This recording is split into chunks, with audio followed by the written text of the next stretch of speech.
Welcome to MKG kitchen. இன்றைக்கி நம்ம பார்க்க போகிறது அட்டகாசமான சுவையில் பூண்டு சட்னி, நல்ல காரசாரமான பூண்டு சட்னி பார்க்க போகிறோம். அதுக்கு ஒரு கடாயை வச்சுக்கோங்க. கடாய் சூடானோன்னா அதில் நல்லெண்ணெய் விட்டுக்கோங்க. எண்ணெய் காஞ்சி வந்துடுச்சு. இதில் நம்ம முழு பூண்டு 3 அல்லது 4 பூண்டு உங்களுக்கு தேவையான அளவு பூண்டு எடுத்து உரித்து வச்சுக்கிட்டுக்கோங்க. அதை இந்த எண்ணெயில் நல்லா வறுத்து எடுத்துக்கோங்க.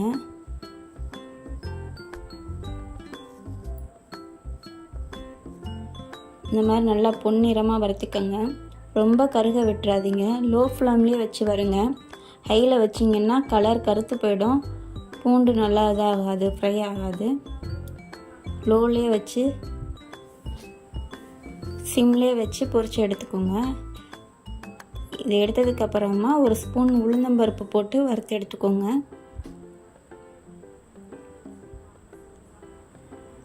இந்த உளுந்தும் பொன்னிறமாக வறுபட்டுருச்சு. இதையும் எடுத்துக்கலாம். இது கூட இப்போது காரத்திற்கு ஏற்ப காஞ்ச மிளகாய், வரமிளகாய் 5-6 மிளகாய் போட்டுக்கலாம். இது வறுத்ததுக்கப்புறமா ஒரு நெல்லிக்காய் அளவு புளி போட்டு அதையும் வறுத்து எடுத்துக்கலாம்.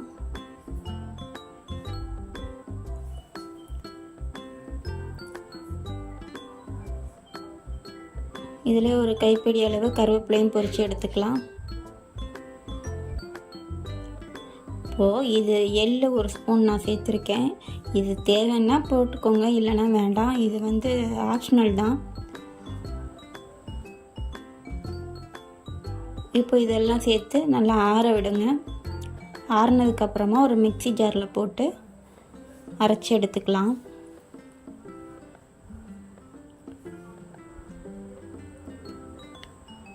இதுக்கு தேவையான அளவு உப்பு சேர்த்துக்கலாம்.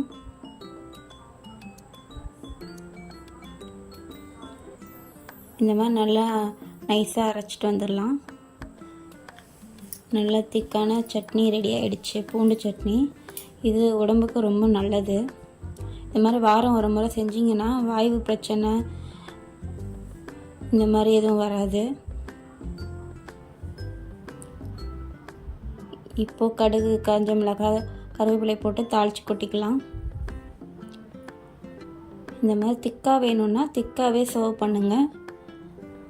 இல்லைன்னா தண்ணியாக சாப்பிட்றவங்க கொஞ்சம் தண்ணி ஆட் பண்ணிக்கோங்க.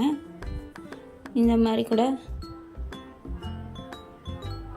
தண்ணி சட்னியாகவும் வச்சு சாப்பிட்லாம்.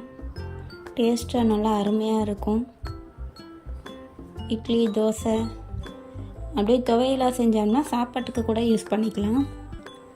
நல்லாயிருக்கும். ரொம்ப எளிய முறையில் சிம்பிளாக டேஸ்டான சட்னி. நீங்களும் இது மாதிரி செஞ்சு பாருங்கள். ரொம்ப சுவையாக இருக்கும்.